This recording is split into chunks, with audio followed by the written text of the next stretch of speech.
saying this is just your second ever theatrical release. You must be very excited about its impending release. I'm very excited about Alpha Papa coming out. Yes, you're right. I did do a movie about 10 years ago, Wild About Harry, which opened in 3 cinemas and ran for a week. And this is opening in 370 cinemas and run for a long time. So it's a huge leap, and that's very exciting to be part of.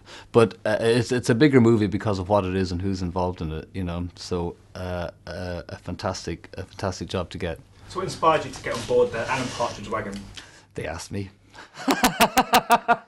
No, but Alpha Papa was not a job one was going to turn down. I'd been working with Steve in Ireland on Moone Boy. He came and did a cameo for us, and I directed the Chris O'Dowd show, Moone Boy. And I'd worked with Steve many times before, but he was keen to have me involved, and so I did have a meeting with Armando and Kevin Loader on the back of that, and I think that was kind of like a vetting thing. They just asked me lots of questions for about an hour, and told me a few days later they wanted me to do it, so it was brilliant. Because you directed Alan Partridge on Open Books as well. Yeah. Was that almost like a trial run for the movie? No, they'd committed to me doing the movie before that, but I think Steve was keen to rope me in and get me involved in something, so I had a bit of Partridge flying time. And it must be great to sort of get involved in a franchise you're already kind of an established fan of. I mean, what was that like for you to kind of sort of watch it over the past sort of 2 decades and then finally be an integral part of the team yourself? Well, what made that quite easy was that you're not trying to reinvent the wheel. You know, Partridge is a brand, and people know what they're going to get straight away. And so to have watched that on TV for years and then suddenly to be part of it was a fantastic experience. But it is, you know, it's make me realise how difficult it is to make a film that nobody knows anything about, and how difficult it is to sell that. Whereas, you know, talking to people about this movie, everybody knows who Partridge is, and there is a brand, so that it's a much easier sell. And I was just wondering as well, because in the TV series he's such a kind of tragic character, and it's a real kind of intimate character study of this man. Was it quite difficult to kind of expand Alan Partridge's world and bring it to the big screen? Not really. I mean, again, you know, at the core of it is still pure Partridge. It's still Alan doing the same sort of stuff he always does and making the same mistakes and insulting people and being rude and stuff like that. So, you know, the essential elements are still in there. I guess it's just got a slightly bigger packaging and there are more people around him. But I think as long as, you know, scene by scene, Alan is being pure to who Alan is, then the bigger things that go on don't really matter. They're peripheral, they're background. The core is still, you know, Partridge being Partridge. And tell us about directing Steve, because obviously he's dressed up in his Alan gear. Was it quite difficult not to refer to him as Alan and direct him as Alan Partridge? No, he's always Steve, because he just is. I mean, I would get other characters' names mixed up and call them by the character names, but Steve was always Steve. It is amazing when he walks on the set, because it's such, you know, the wig transforms him so massively, and normally that doesn't happen. It is a huge transformation, a huge change.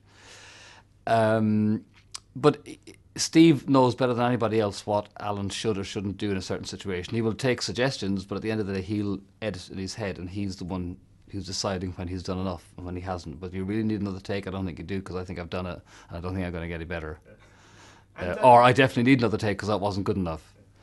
I was just going to say as well, because you're sort of famed for your work on Father Ted as well, and I was wondering how different experience this was, in the sense that you didn't quite have that sort of creative license, because this is much less surrealistic than Father Ted, and this is a bit more real.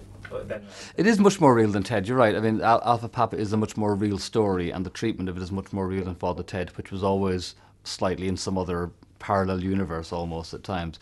But, you know, working with both sets of guys, still the same thing. They're clever writers and they know what they want, and Graham and Arthur understood the world of Ted better than anybody and knew what that should be. And, you know, working with Steve and Armando and Rob and Neil, they know the world of Partridge better than anybody, and they know what it should be. So it is about giving the writers and the performers space to create this thing with you.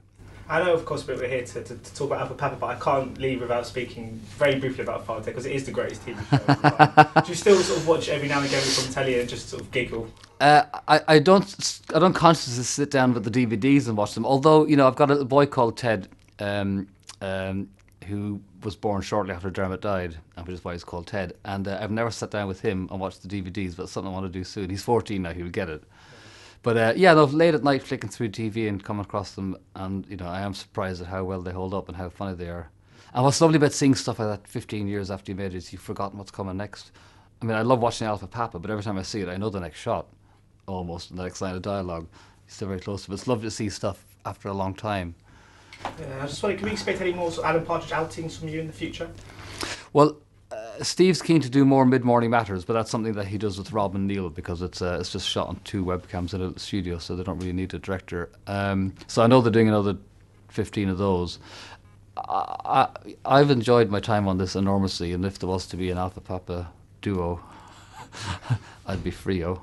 Just my final question, I just wondering, because I read that you worked with Mel Smith this one. Of course, wow, yeah.